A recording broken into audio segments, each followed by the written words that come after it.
Chers amis, chers fidèles, bonjour.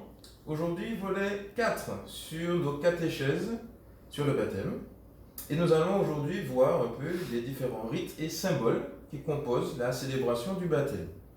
Première étape, étape d'accueil et de signation. Tout début, on reçoit les parents, on leur demande le prénom qu'ils ont choisi pour leur enfant. On a déjà entendu parler du prénom la semaine dernière. Ce qu'ils demandent à l'église pour leur enfant, le baptême, la foi. Après, on leur demande est-ce qu'ils sont prêts à assumer leur responsabilité d'éduquer l'enfant à la foi chrétienne. Puis, on s'adresse aux parrains marraines, on leur pose la même question est-ce qu'ils veulent aider les parents à éduquer l'enfant à la foi chrétienne. Et souvent, la réponse est oui. Normalement. Et, une fois tout ça fait, premier signe utilisé, celui de la croix. On signe l'enfant sur le front. La croix, pourquoi? C'est depuis que l'Église existe, dans les premiers siècles.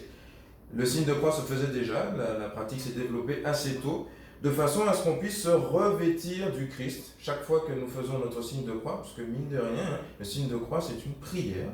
On se souvient que l'amour, on s'est exprimé sur une croix, on se revêtit de cet amour dans lequel on a été plongé pendant notre baptême.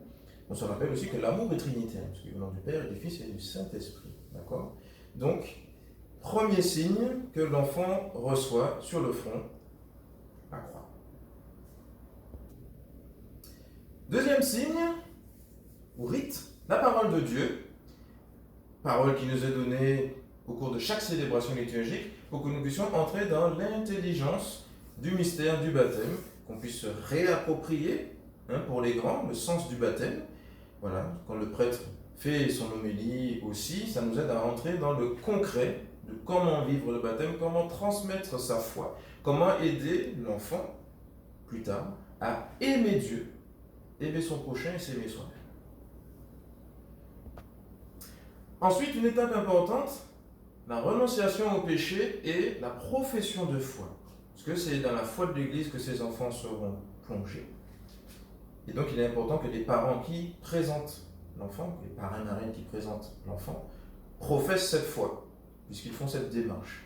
Et donc, il y a d'abord ce moment où on demande, pour suivre Jésus-Christ, rejetez-vous le péché? Et la réponse est oui.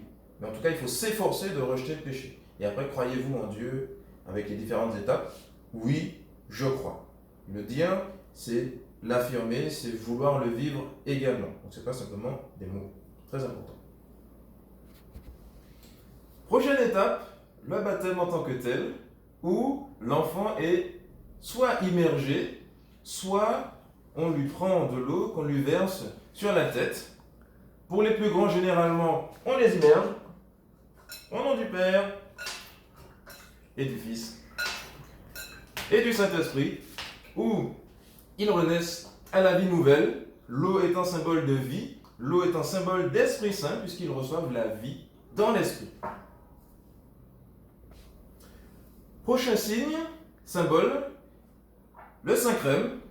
Donc cette huile parfumée, consacrée par l'évêque le jour de la messe chrismale, qui permet à celui qui la reçoit d'être consacré prêtre, prophète et roi.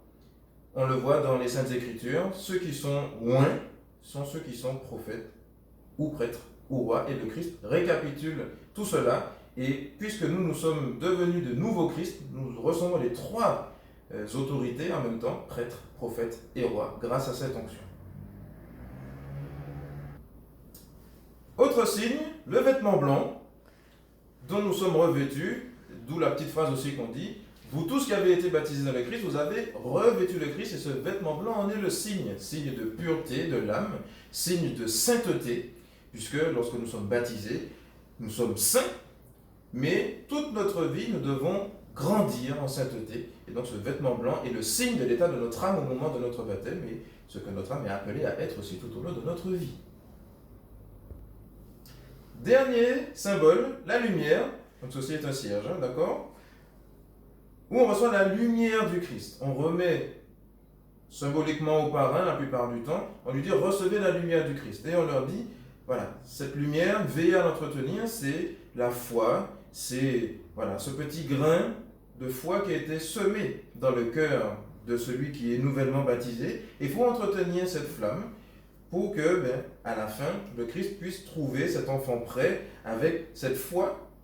Le Christ nous dit lui-même, quand le Fils de l'homme viendra sur la terre, trouvera-t-il la foi sur la terre? Trouvera-t-il nos lampes allumées? Voilà, cette lumière du ressuscité, allumée au cierge pascal d'ailleurs, symbolise que nous sommes lumière dans le monde, ce que nous sommes finalement. Autant de rites, de symboles que nous avons qui nous rappellent notre identité profonde, de nouvellement nés à la vie divine, de lumière dans le monde, différentes choses qui nous aident finalement à nous enraciner dans notre foi chrétienne.